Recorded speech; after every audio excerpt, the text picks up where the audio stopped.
بسم الله الرحمن الرحيم الحمد لله رب العالمين والصلاة والسلام على سيدنا محمد وعلى آله وصحبه أجمعين. Assalamu alaikum wa rahmatullahi wa barakatuh. So inshallah the time is tight tonight. Best we'll do what we can. We'll continue where we left off. So last couple of lectures we talked about the hijrah of Prophet Muhammad sallallahu alaihi wasallam and all the incidents and stories throughout the hijrah as well. Yeah, I think that's as far as we reached. We talked about some of the incidents that happened in between.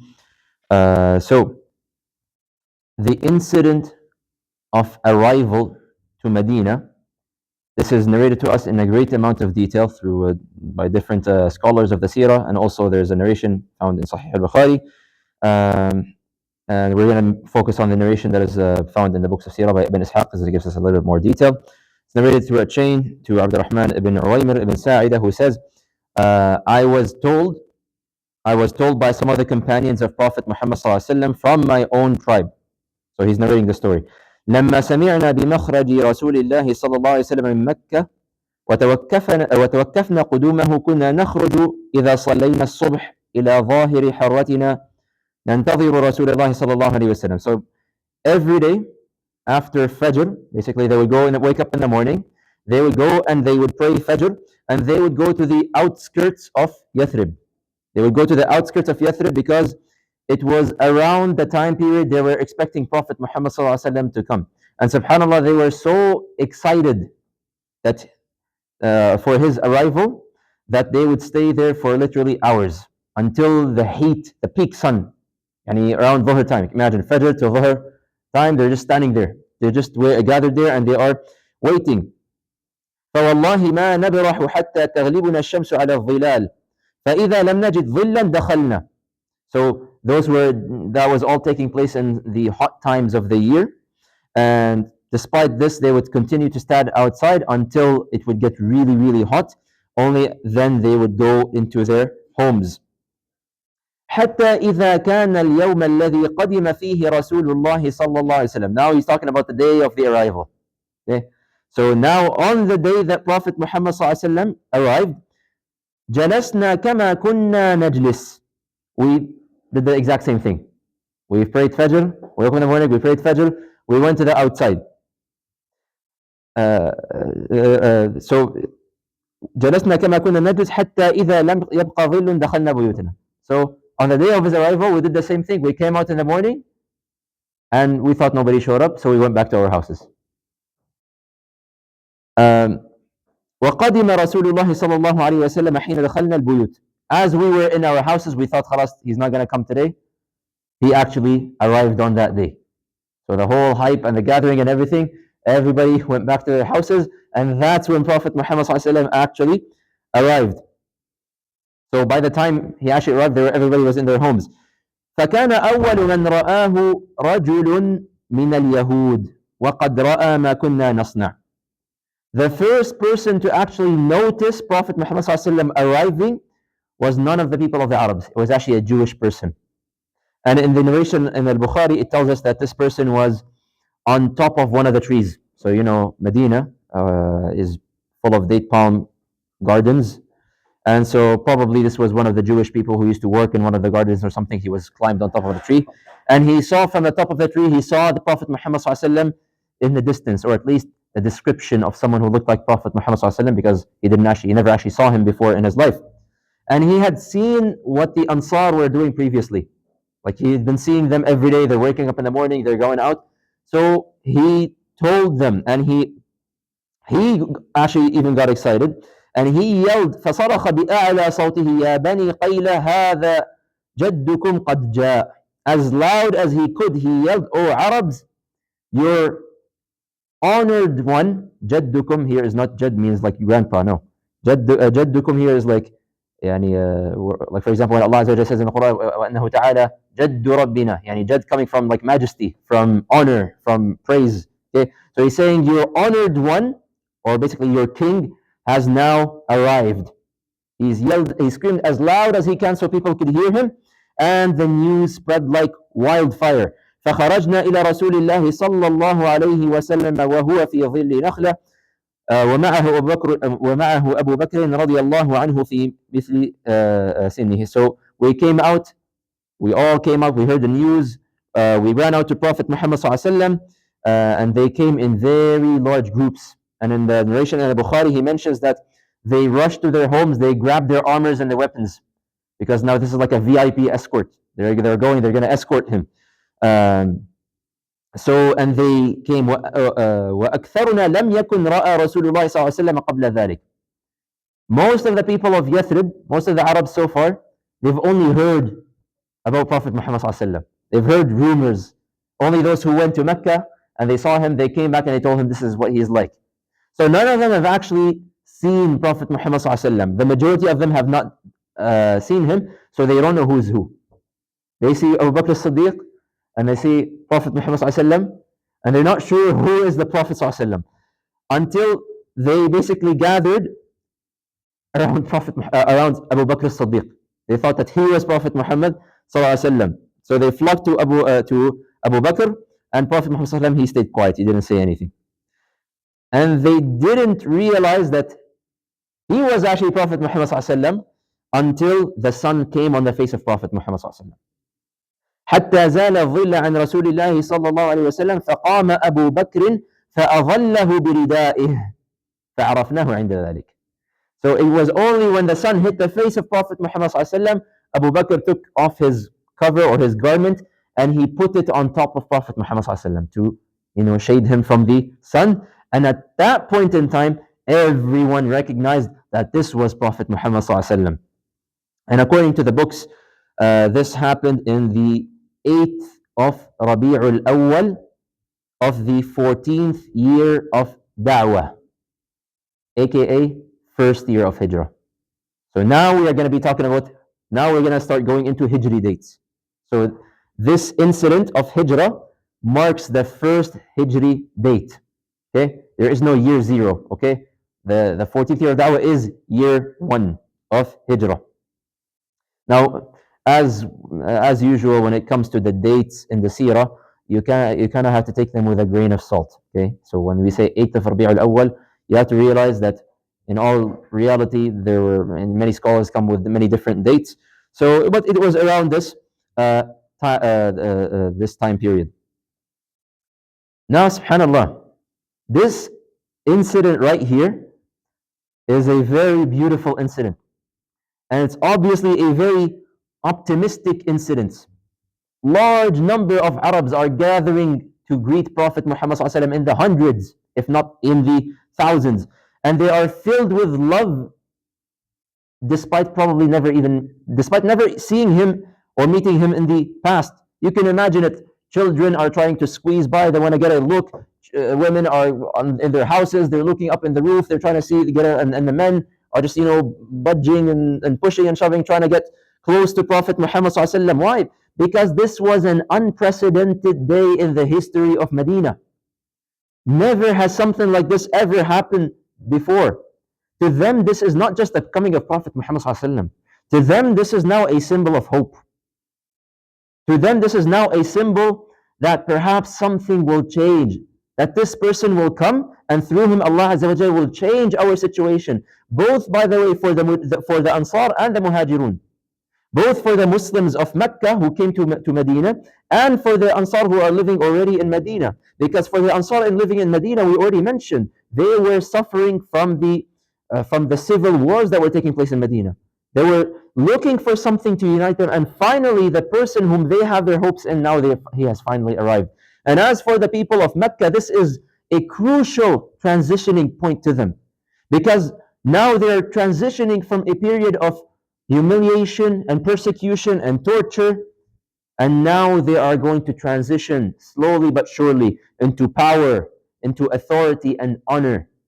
And Allah Azza wa Jalla will take them from the depths of ignorance and jahiliyyah to kuntum khayra ummah, to the best nation that has ever come to mankind.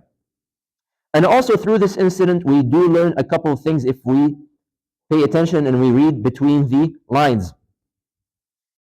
And we actually see the first sign of the Jews rejecting Prophet Muhammad ﷺ. This is already being seen in the incident of the arrival. Now, how do we see this? Well, look at what this Jewish man is saying. He's saying, "Oh, Arabs, your honored man has arrived, not our. Your guy has arrived. Your king has arrived. Come and greet him." So, subhanAllah, from this one sentence, you can already get a little bit of a indication that the Jewish people are going to reject Prophet Muhammad sallallahu alaihi wasallam. You see, subhanAllah, the Jews, since the start of time until today, they have put a lot of significance on their lineage, on their blood, on their families. Meaning, if you are not born one of them, it is very difficult for them to accept you. They won't accept you. Even today, you cannot simply, today, you can have a Jewish person walk into the masjid, grab the mic and say, Ashhadu an la ilaha illallah, Ashhadu Muhammad Rasulullah, and we will accept him. Whether he's white, black, Arab, non-Arab, he was a Christian, he was a Jewish, he was Buddhist, whatever, we don't care. Because this is what Islam has come to just abolish. Khalas. As long as you're a Muslim, you're a Muslim. You cannot do the same, the same doesn't apply the other way around. I cannot now walk into a synagogue and tell them, hey guys, I can't walk to the rabbi and I tell him, hey, I want to convert to Judaism. It doesn't work that way. It's very difficult for them to accept someone who is outside their own heritage, their own family, their own blood. And even if they do accept your conversion, you're still not a pure Jewish. Okay? So, why am I mentioning all of this? The Jewish people at the time of Prophet Muhammad ﷺ, in their own scriptures, in the Torah, they had many verses and signs and symbols of the coming of a prophet. They were given symbols, and in fact, some of the books of Seerah, they actually quote verses of the Torah that they had before. I didn't write them down, but you can go and see them if you want. But essentially, they mention they're along the lines of such a person will come from such a land at a time when such thing is happening and that is happening, right? So different signs and symbols telling them that at this time period, a prophet is going to come. So the Jewish people in Medina, they knew that there was going to be a prophet, and they were waiting for him, but they never expected that this prophet would be a Arab. They were waiting a prophet to come from Banu Israel. They were waiting for a prophet from amongst them. So even though this person that they are seeing matches the descriptions, everything to the dot, they refuse to believe that he's the prophet. Why? Because he was not born a Jew. That's their only reason to reject. That's their literally. And subhanAllah, I'm kind of jumping the gun here, but one of the wives of Prophet Muhammad ﷺ, who came from one of the Jewish tribes, and this was Safiya binti Huyay. She later gives us a story when she got married to Prophet Muhammad ﷺ. She said, on the day of the arrival, my own uncles and my own father, they went and they ran and they went to see who is this man. And Safiya, she used to be, I don't want to turn this about Safiya, but she used to be someone who was very spoiled and pampered. Her parents, her dad loved her very much. Her uncle loved her. So whenever they saw her as a 6-7-year-old girl, they would always hug her, they would kiss her, they would play with her, they would do this and that, right?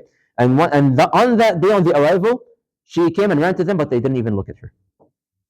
And they had a look of just complete depression on their face. And she says, I remember my father telling my uncle, Ahuwa hu? Is he the man? Meaning, is he the person waiting for? And so he replies to them and he says, Wallah huwa hu. By Allah, it is him. This is the person. So he tells him, what should we do? And so he replies, we are going to fight him until we die. Why? Simply because he did not come from their bloodline. So this is now us in this incident of the arrival. We're already seeing the first glimpses of rejection, and eventually they will become more and more and more severe. Also from this incident, we get to learn that at this moment in time, the Arabs and Jews, even despite the tensions that are between them, overall they coexisted. Okay? They were coexisting. They were neutral. Because here you have a Jewish person. He's the first person to see Prophet Muhammad, yet he's calling out to the Muslims, to the Arabs. And he's telling them, come and see your king. Despite being the tensions, they are neighbors at the end of the day.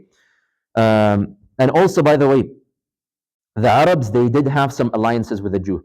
I don't know if I mentioned this in the previous lecture, but the Arabs, the Aus and the Khazraj, they had alliances with the Jewish tribes. And so the Aus, they had alliances with Banu Nadir and Banu Qurayza. So the two large Jewish tribes, they had connections with them, and perhaps this is why the Aus was typically richer than the Khazraj, and typically more, they had a higher quality of life and better everything because they had an alliance with the two Jewish tribes who were considered to be wealthy and well off, whereas the Khazraj had alliances with Banu Qaynuqa. So each tribe they had different alliances. Now, as to why this tribe had alliances with this tribe and this tribe had alliances with this tribe, nobody really has a solid answer. But most likely, it has to do with historical reasons. So if you go back way in the past, okay, you go back way in the past, before there was even something called Aus and Khazraj, most likely the Jewish people, they came to Yathrib and they settled there first. And then the Aus and the Khazraj came as well. Again, this is now going back thousands of years into history. Okay, so perhaps the Aus were the first to arrive before the Khazraj arrived. And because the Aus were there, they took permission from the Jewish tribes to live there, and they agreed, and they had some agreements. So because the Aus maybe arrived, they got the better parts of Yathrib, they got the central parts of Yathrib, and they got the more wealth.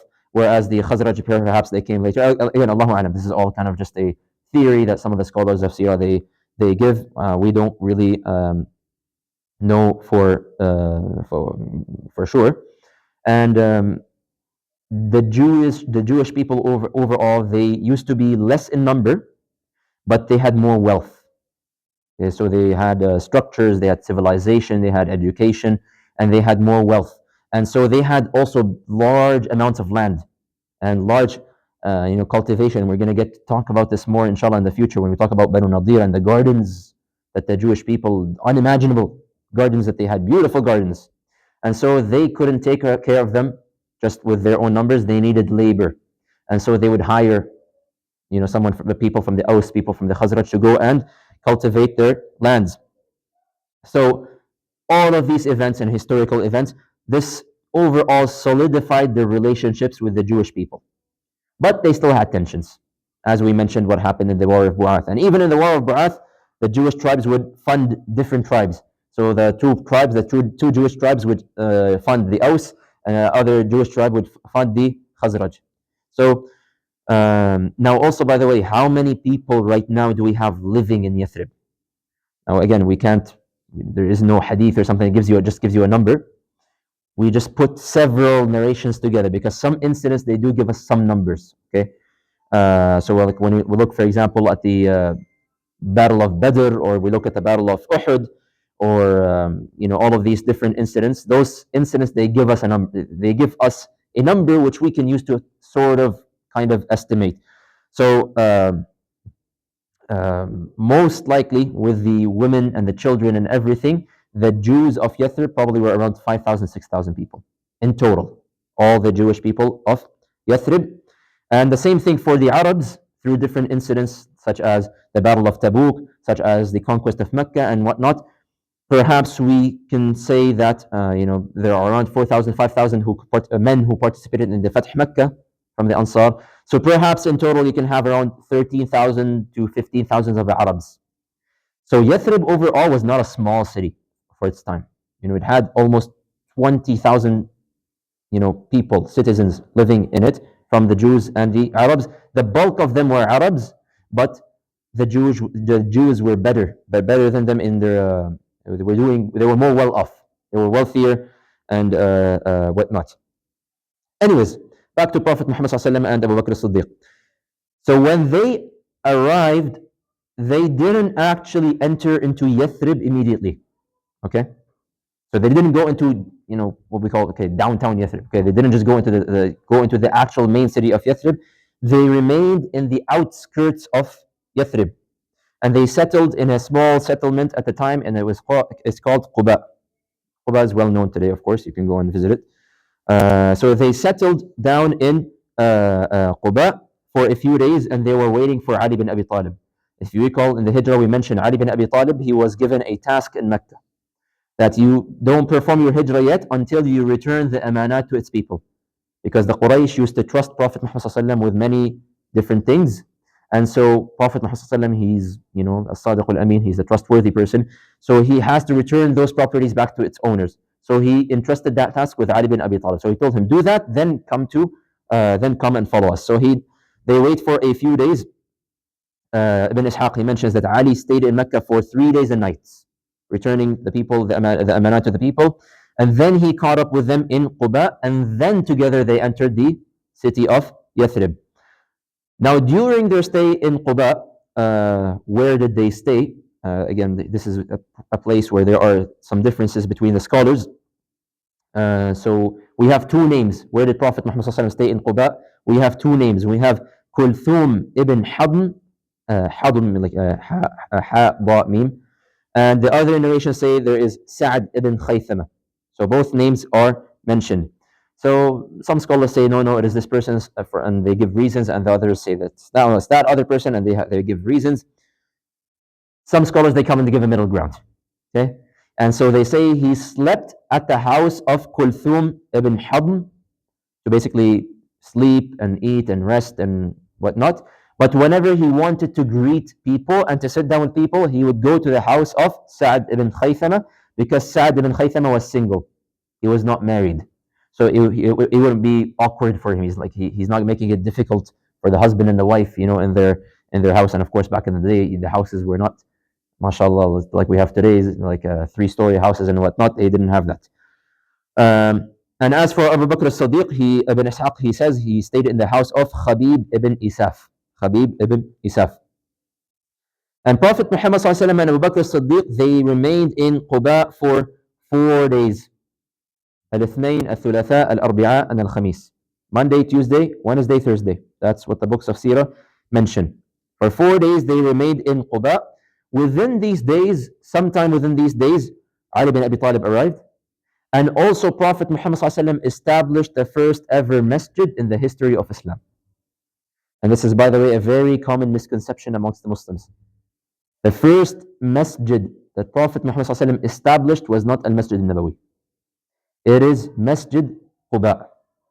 It is the first masjid in Quba.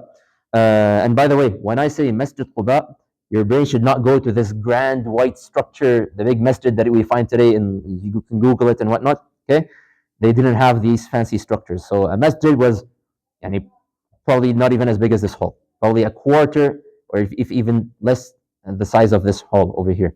So it's a small, tiny masjid. On Friday of the same week, Allah Azza wa Jal commands Prophet Muhammad to go and enter the city of Yathrib. However, it is Friday. What happens on Friday? Jum'ah Salah. So Ibn Ishaq says, and also this is mentioned in the Bukhari, فأدركت رسول الله صلى الله عليه وسلم الجمعة في بني سالم بن عوف. While Prophet Muhammad was walking, making his way to Medina, okay, and by the way, the structure of Medina back in the day, it was, you can't say it's a city. It was more like settlements and a lot of empty space in the middle. Okay, so you would go and enter Quba, you would find a few houses, it's like a small village almost, and then you would exit Quba, and then you would walk, and then it's just empty space. There's nothing, and then after you walk a certain distance, you're going to find another settlement. This was kind of how Yathrib overall was structured, at least from the Arab side. The Jewish people, they had their fortresses, and we're gonna talk about those inshallah later. So while he was walking from Quba, making his way to the main city of Yathrib, the time for Jum'ah Salah encountered him. So he stopped by a tribe called Banu Salim ibn Auf. فصلاها في المسجد الذي في بطن الوادي. So he stopped, and they had a small quote-unquote masjid. Okay, when I say masjid, don't think of a masjid. It's just a small area. So in one end of the valley, they stopped, and Prophet Muhammad, he led the Jum'ah. And the Jum'ah of Prophet Muhammad was, by the way, very, very short, unlike the khutbahs that we have today. His khutbah was probably like 1 or 2 minutes long. and he would extend his salah more. That's the sunnah of Prophet Muhammad sallallahu alaihi wasallam. Now, the reason why today a lot of the khatibs, they extend their khutbahs and they make it in like 25, 30 minutes long is because, unfortunately, 99% of the people who come to the masjid only come for Jum'ah. So they extend so that they at least listen for something that's beneficial for their lives. Whereas we go to Prophet Muhammad sallallahu alaihi wasallam, yes, he's doing a 2-minute khutbah, but these are Sahaba. Morning, 5 times, the whole day they're spending with Prophet Muhammad sallallahu alaihi wasallam. The whole day is reminders and Quran and whatnot, right? So a big difference. So anyways, he led the Jum'ah prayer there. So if anyone quizzes you and he asks you where did Prophet Muhammad sallallahu alaihi wasallam pray his first ever Jum'ah prayer, it's not the Masjid Nabawi, okay? So Masjid Nabawi is not the first masjid that was built, nor did he pray his first Jum'ah in it, okay? Rather, he prayed it in the tribe of Banu Salim bin Auf. Now note also, at this point in time, the concept of hijrah became an obligation upon every individual Muslim. It was a fard ayn. You had to do it at a time. No matter where you are, you were obligated, for those at least living in Mecca, they were obligated to go and to perform hijrah. And Allah Azza wa Jalla revealed many verses in the Quran, and He kind of, what's the word here? It came in different degrees. First, it was just encouragement. Then it became more stern, and then it became more strict. And then Allah Azza wa Jalla said, "Who doesn't migrate, he is an oppressor." So first, for example, some verses are mentioned. So for example, Allah Azza wa Jalla reveals in Surah An-Nahl, وَالَّذِينَ هَاجَرُوا في سبيل الله ثُمَّ قُتِلُوا أَوْ مَاتُوا لَيَرْزُقَنَّهُم اللَّهُ رِزْقًا حَسَنًا. That those people who migrate for the sake of Allah, and then they pass away, or they get killed, then Allah Azza wa Jalla shall provision them the best kind of provisioning, meaning, the highest levels of Jannah. Right? So this was one of the first verses that got revealed in Surah An-Nahl, which is a Makki surah, by the way, to encourage people to migrate. However, as time gradually passed by, more verses came down, and slowly they became more severe. And around a couple of years later, this is around the Battle of Badr, Allah Azza wa Jalla revealed a very strict verse in Surah An-Nisa. And Allah Azza wa Jalla says, إِنَّ الَّذِينَ تَوَفَّاهُمُ الْمَلَائِكَةُ ظَالِمِي أَنفُسِهِمْ. Those people whom the angels come to them when they have oppressed themselves. قَالُوا فِيمَ كُنْتُمْ. The angels will ask them, why are you here? قَالُوا كُنَّا مُسْتَضْعَفِينَ فِي الْأَرْضِ. They will say, we were weak in the land, we were persecuted, we were being tortured. And so the angels will respond back, قَالُوا أَلَمْ تَكُنْ أَرْضُ اللَّهِ وَاسِعَةً فَتُهَاجِرُوا فِيهَا. Isn't Allah's ard vast and you could have migrated? فَأُولَٰئِكَ مَأْوَاهُمْ جَهَنَّمْ وَسَاءَتْ مَصِيرًا. And some scholars of tafsir, they mentioned that this verse referenced actually some of the Muslims who were Muslims, and they remained in Mecca because they were scared to show their Islam. They didn't want to show their Islam because they were worried about the persecution from Quraysh. To the point when it was the time for the Battle of Badr, and I know I'm jumping the gun here. When it was the time for the Battle of Badr and the Quraysh wanted to go, the Quraysh told them to come with them. And they were too scared to tell the Quraysh that we are Muslims. So they came and joined the army of Quraysh, even though they were Muslims.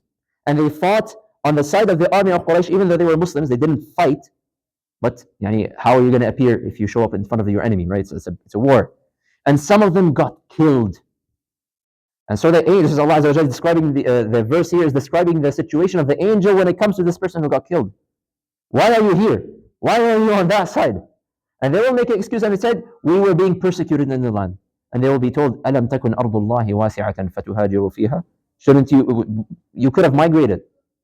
So it came very, very stern at some point that all the Muslims in Mecca, they had to migrate. And even some more verses got revealed as well. Some of the Muslims who wanted to migrate as well, but they were being pressured by Quraysh, and they were being threatened by them. And eventually that caused them not to want to migrate. Allah Azza wa Jalla revealed another verse, not to side with the Muslims, rather, again, to warn them. Allah Azza wa Jalla says, وَمِنَ النَّاسِ مَنْ يَقُولُ آمَنَّا بِاللَّهِ فَإِذَا أُوذِيَ فِي اللَّهِ جَعَلَ فِتْنَةَ النَّاسِ كَعَذَابِ اللَّهِ. This is in Surah Al-Ankabut. That there are some people who claim, we believe in Allah. But as soon as he is inflicted with a fitna, he makes that fitna almost bigger than the punishment of Allah Azza wa Jal. So this is a reference to these people as well. So the point is, it became obligatory upon all the Muslims at the time. They had to go and perform hijrah. Khalas. Now, I'll take questions in a second, inshallah. One of the stories that is mentioned along this regard, it doesn't come with an isnad, but either way. An elderly Muslim man who was living in Mecca at the time. His name was Junda' ibn Damra. This man, he was an old, weak person. He couldn't even walk properly. He needed help to walk.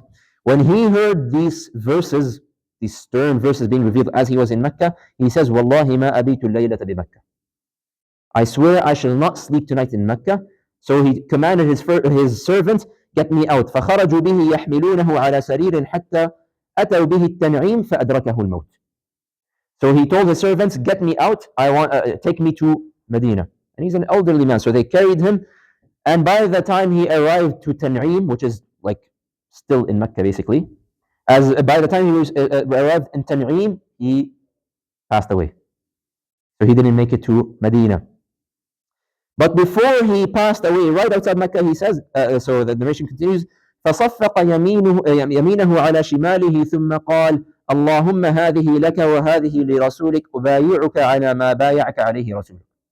So he basically, as he is dead, as he was khalas on his last few moments of death, he puts his hand on another hand like this, like as if he's holding a hand, and he says, Ya Allah, this is my bay'ah that I would have given to Prophet ﷺ if I had met him. So, and I am agreeing to whatever the conditions that Prophet ﷺ would have given me, whatever he was telling me, I would have agreed to it. Now this news reached Prophet Muhammad ﷺ and the Muslims in Medina. فبلغ خبره أصحاب رسول الله صلى الله عليه وسلم فقالوا لو وافى المدينة لكان أتم وأوفى أجره. So they said, oh, how unlucky he is. If only he made it to Medina, then he would have been successful. And it's mentioned that some of the pagans also heard the story and they made a mockery out of him, that, oh, he didn't get to do what he wanted to do. And at this, Allah Azza wa Jalla revealed another verse right after it. إِلَّا الْمُسْتَضْعَفِينَ مِنَ الرِّجَالِ وَالنِّسَاءِ وَالْوِلْدَانِ لا يستطيعون حيلة ولا يهتدون سبيلا فأولئك عسى الله أن يعفو عنهم وكان الله عفوا غفورا. That the exception then came down for the people who were weaker, the women or children or elderly, the sick people who genuinely had an excuse not to be able to perform hijrah. The excuse came down to them, was given to them by Allah, and Allah Azza wa Jalla promised that He would forgive them. Now this obligation of hijrah would later on, like around 10 years later, would get abrogated. What does abrogation mean? Naskh, meaning it was originally obligated and then another commandment came that cancelled it out.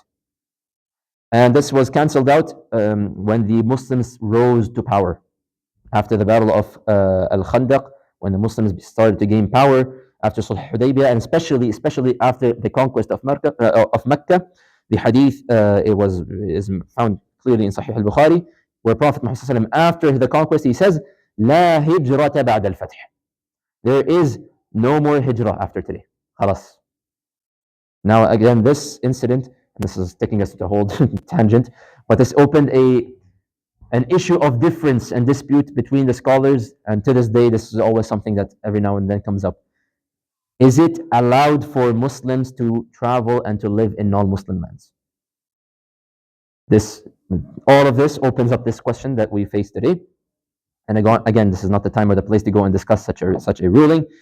But the majority of the scholars, they agree that as long as as a person is secure, basically in his religion, this person is not being persecuted, he's not being tortured, he's not being forced to do something that is haram, that he can continue to live an Islamic life, then that this person is allowed to immigrate such a land. And again, it has a lot of conditions and whatnot. Again, this is not the time to go into that. So back to Prophet Muhammad sallallahu alaihi wasallam. After they prayed the Jum'ah prayer, they continued to the main city of Yathrib. From this day on, by the way, Yathrib was no longer called Yathrib. Yathrib was given the new name Madinatu Rasulillah, the city of Rasulullah sallallahu alaihi wasallam, also known as Al-Madinatul Munawwara, the enlightened city.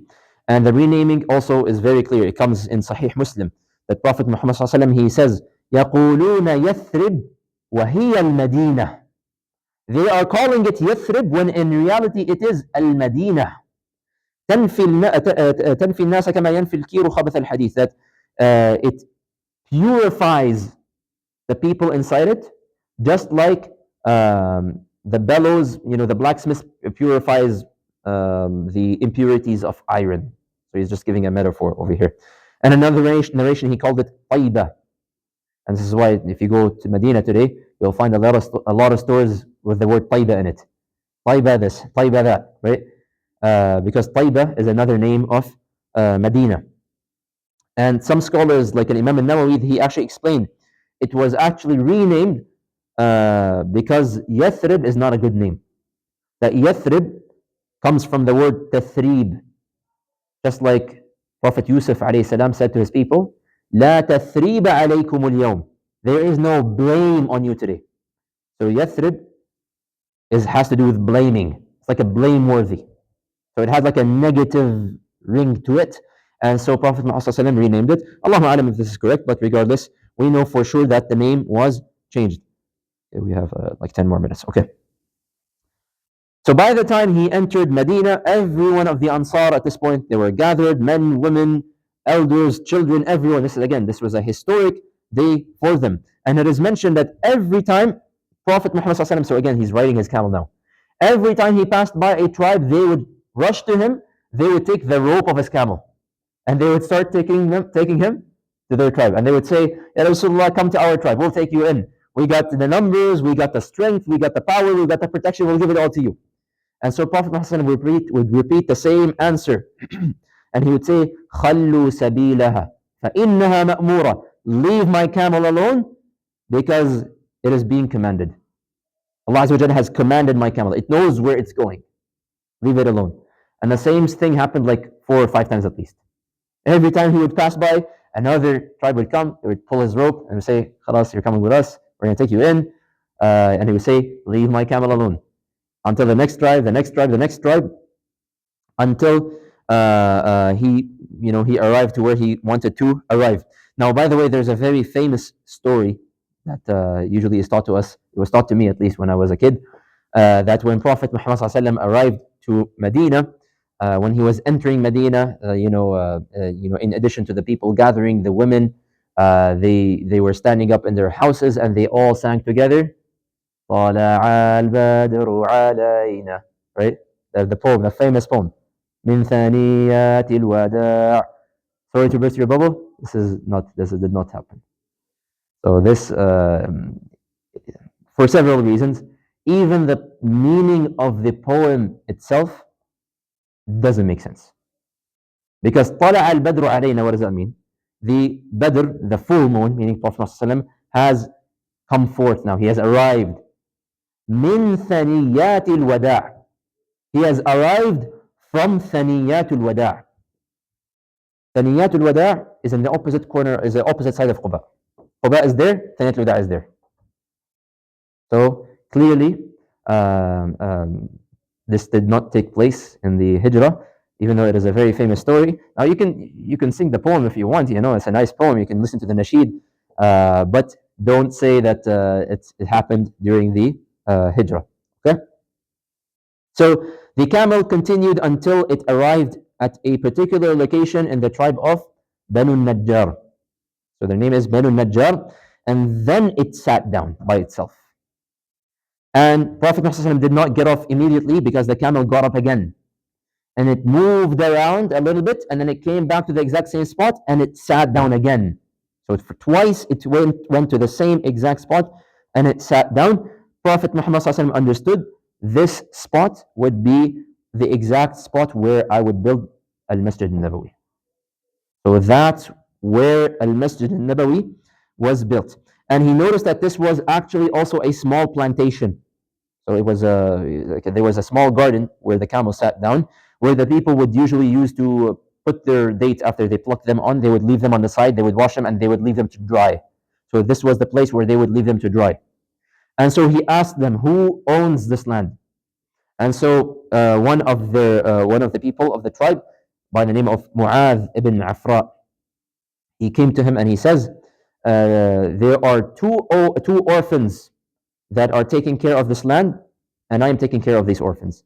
And their names are Sahl and Suhail ibn Amr. Sahl ibn Amr, Suhail ibn Amr. Suhail ibn Amr is not the same Suhail ibn Amr of Mecca, okay? There's two different Suhail ibn Amrs here. And he says, don't worry, I'm going to go and buy this, basically buy this land from them, so that, and then that's where he decided to build the masjid. And in al-Bukhari also, Anas Malik narrates that Prophet Muhammad ﷺ asked them, whose house of our family members is the closest to us from here? Okay, whom amongst you guys live closest to here? Now, many scholars say that when he says closest here, he means closest in lineage, meaning he's asking a question, who amongst you in this tribe is closest to me in blood? And the person who stepped forward was a man by the name of Khalid ibn Zayd, also known as Abu Ayyub al-Ansari, and he says, I am the one who is closest to you, and this is my house right here. So Abu Ayyub al-Ansari, most likely he was closest in lineage and in distance as well. And so Prophet Muhammad decided to live temporarily with the house in the house of Abu Ayyub al-Ansari until basically the masjid and the house of Prophet Muhammad got built. And you recall in the past we mentioned Prophet Muhammad has distant relatives in Yathrib. Remember? In Medina. He had distant relatives. This dates way back to Abdul Muttalib and his father and his uncles, right? So he had distant relatives in Banu Najjar. And this is the qadr of Allah Azza wa Jal, that He's bringing him back to the tribe where, he had some relatives. So Abu Ayyub al-Ansari was the closest from the Ansar in lineage to Prophet Muhammad, perhaps like a fifth or sixth cousin or something like this. And at that point, several incidents happened in the house of Abu Ayyub, and also the construction of the Masjid al-Nabawi began. But inshallah, I think we'll stop here for today, and we'll pick it up next week. We'll talk about the details of the construction of Masjid al-Nabawi and some of the incidents that also took place in the house of Abu Ayyub al-Ansari. So yeah, we'll just pause here, inshallah. I'll take any questions if anyone has any.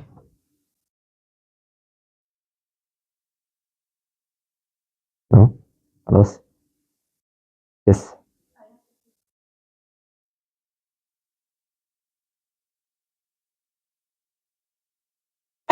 Well, now again, it goes back to the difference that I mentioned to you earlier. So, do those verses apply today? When you say hijrah, well, what is hijrah? Right? What is hijrah? Back in the day, we define hijrah is very clearly defined as hijrah from Mecca to Medina. Like today, what is hijrah? So now here is where scholars will tell you it is. If you go and ask some of the scholars in Saudi, they will tell you it is hijrah from Bilad al-Kufr to Bilad al-Islam, right? If you ask other scholars, they will tell you, no, it's hijrah from, it's a symbolic hijrah. Some of them will tell you, no, it's a hijrah from a place of war to a place of safety, right? So what is hijrah in the first place? And that's the whole point of the difference that the scholars get into. But the one thing that we know for sure, if a Muslim is living, even and this applies to this day, if a Muslim is living in a land where they are being persecuted or tortured and harassed, or they're not able to practice their religion, the government imposes some rules upon them, and they tell them, you are not allowed to practice, you're not allowed to wear your hijab, you're not allowed to pray in public, you're not allowed to do this, and that, to the point where they cannot practice their deen and they are able to leave. That's a hijrah that they have to do. And perhaps in this case, you can say these ayahs apply.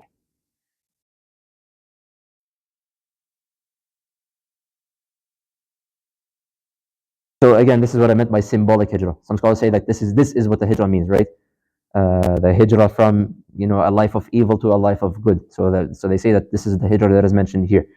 So this is, again, now you're going into a whole different of opinions of scholars. So we know the context of the hijrah that we understand today is no longer the same as before. خلاص, I can't today migrate from Calgary to Medina and call myself, I did my hijrah. Okay, that doesn't work that way. خلاص, لا هجرة بعد الفتح. Make sense? Yeah.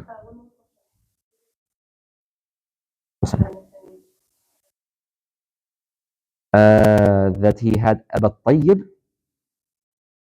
Abu Tayyib, no, I don't think so. I will need to double check it, but his son Abdullah, he was given nicknames. Um, and of these, there were three nicknames.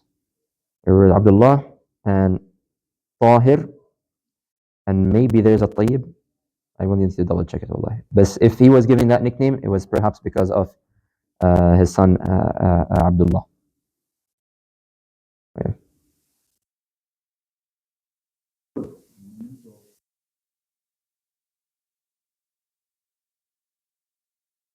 Awesome. Yes. Yes. Most likely they came in the form of messages or letters. Most likely, yeah, yeah. So because there were some people who were traveling here and there, sometimes they're not necessarily Muslims. So sometimes they might pass by close to Medina, and sometimes someone might give someone to a servant with whom they know lives in Quraysh, and they might ask him to deliver such and such a message. Right? And we learn this actually in the incident of the letter. This is now like way later. The letter of Hatib ibn Abi Balta', the one who, this is right before the conquest of Mecca. He was trying to leak the plan. He wrote it in a letter, and he sent it with a lady who was living in Quraysh. She was a slave lady living in Quraysh. She was not a Muslim.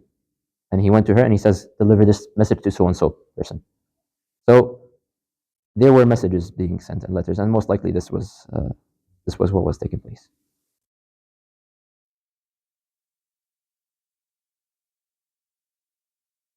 Banu Nadir, Banu Qurayza, and Banu Qaynuqa.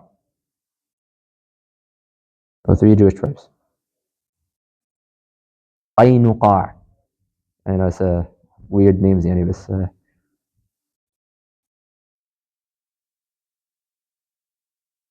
in Medina, no. In Medina, no. These were like the three main. Now, okay, when I say the Arabs are Aus and Khazraj, and the Jewish people are these three tribes, you have to understand that they are small tribes as well, like very small tribes. Okay, like if you were to gather all the Arabs together, there's probably more than 40 tribes in Medina, but majority of them fall under Aus and Khazraj. So the same thing applies for the Jewish people. You might find different tribes, but they all fall under these three massive tribes. There are other Jews in the Arabian Peninsula, though. So, for example, the Jews of Khaybar, the Khaybar, but they are not in Yathrib. They are not in Medina. They are like they're a distance away. Yes.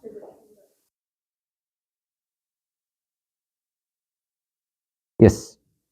And we're going to talk about that in a lot of details because it is one of the sensitive topics in the Seerah, right? And it's one of the things, it's one of the topics where Islamophobes they love to talk about, right? That, oh, look, your prophet is anti-Semitic, right? He hated the Jewish people. He persecuted them. He kicked them out of Medina. And in the case of Banu Qurayza, he executed them. He didn't just kick them out. He executed them. So they will say, look at your prophet. He did this, this, and that. So this is all the reasons why we need to study the Seerah, of course. We get to see why did he do? Everything has a reason. Why did he do what he did? There is a whole series of events that took place. And we're going to talk about this in a lot of details. Oh, yeah. There was a question in the back? Yes. Awesome. That was his first one. But previously, Jum'ah prayer was already established. So when he sent, remember when we mentioned Mus'ab bin Umair going to Medina to go and teach, it is mentioned that Mus'ab bin Umair actually led a Jum'ah prayer. So the first person to actually pray Jum'ah was not Prophet Muhammad sallallahu alaihi wasallam. It was most likely Mus'ab bin Umair. When he, this was revealed through Jibreel. So any of the teachings and like of how to do certain acts of worship, this all came through Jibreel. Yes.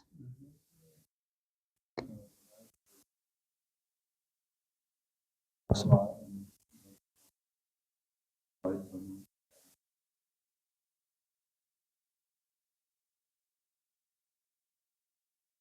Yes.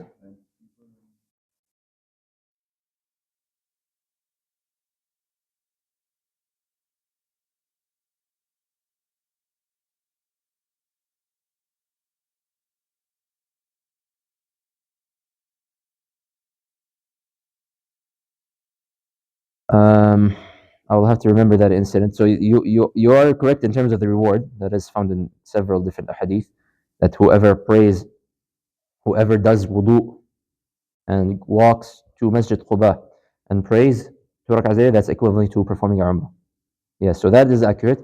As for the incident itself, I will need to look it up again just to refresh my memory on that. Yes? Yes. So at that point, when they arrived in Medina, Prophet Muhammad sallallahu he stayed. So Abu Ayyub al-Ansari was married. So there was Abu Ayyub and his wife, but his house was structured in a way that they could be in one room and he could be in another room. We're going to talk about it in more details next week, inshallah. But if you're referring like as to Ali bin Abi Talib and Abu Bakr as-Siddiq and the others, they had different houses, and we're going to talk about this is probably next or 2 lectures ahead, the brotherhood, the mu'akha that Prophet Muhammad established, where he would connect one of the Ansar with one of the Muhajirun, and he would say, "Khalas, you guys basically live together and do everything together." So Ali bin Abi Talib got matched with someone, Abu Bakr as-Siddiq got matched with someone, and every person got matched with someone. Other questions, inshallah? Isha is in around 4 more minutes, so we have time for like another question if anyone has any. Yes? The wives of Prophet Muhammad sallallahu at this point, they were not with him yet. They were still in Mecca, and then shortly around this time period, the rest of the family of Abu Bakr as-Siddiq, right? So Aisha radiallahu anha, Sauda bint Zam'a, he was married to her already. We didn't mention her story, but we'll mention her briefly next time, inshallah. Asma binti Abi Bakr, Abdullah bin Abi Bakr, all of these people, they also shortly followed them after their hijrah as well. Yeah, so we spoke a little bit about Aisha radiallahu anha already. We've mentioned that in the past. And yes, as the wives of Prophet Muhammad, they kind of show up in the story. Some of them, they don't really have much, appearance. Okay, they don't have much uh, screen time, as they call it, right? But we do know some incidents here and there about them, like just like a brief backstory about them. So like Sauda bint Zam'a, we know she was an elderly lady, but her story, we don't know that much about hers, but we'll mention whatever details we know. Some of them we know in a great amount of details. We'll talk about those for sure, inshallah.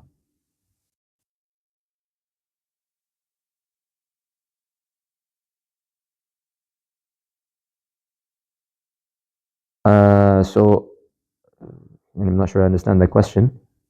هل مكة يعني, are you talking about Quraysh ولا Muslims? Quraysh were against the Hijrah. And we mentioned in the previous lectures that Quraysh were very upset that they were not able to stop Prophet Muhammad. They put the bounty on his head, 100 camels. Was ever able to catch her head, dead or alive. They wanted to stop the Hijrah in any way possible. And whenever Muslims, we mentioned the stories of Umar al-Khattab, the story of Suhaib al-Rumi, and the others as well who tried to migrate and they faced problems. Abu Salama, Salama, right? We mentioned their stories as well. The whole family got broken apart. So Quraysh was very against it. They wanted to stop it in any way because it was a huge source of embarrassment to them. Because the Arabs, they're like what kind of people are leaving their own tribe because their own tribe are mistreating? This was unheard amongst the Arabs. So this was a big source of embarrassment for them. So they didn't like it. Yeah. I think we have to stop here. Yeah, it's 7:59. We have to run upstairs. جزاكم الله خيرا سبحانك اللهم وبحمدك أشهد أن لا إله إلا أنت أستغفرك وأتوب إليك. If you have more questions, I'll be here downstairs inshallah after the salah, and you can feel free to ask as many questions as you want.